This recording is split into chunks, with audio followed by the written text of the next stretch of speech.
پړق ستا د جمال وشو کمال وشو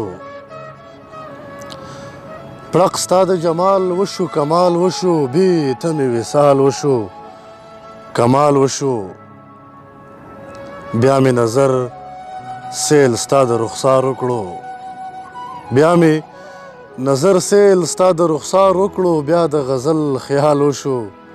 کمال وشو اوس به مورنۍ ژبه په وړاندې ځي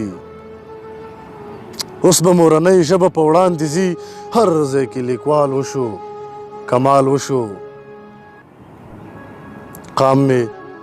قلم واخیست کتاب واخیستو قام مې قلم واخیست کتاب واخیستو توره وشوه ډال وشو کمال وشو ما ساقبه نه موندو ردیف نه وی ښه د سم کمال وشو کمال وشو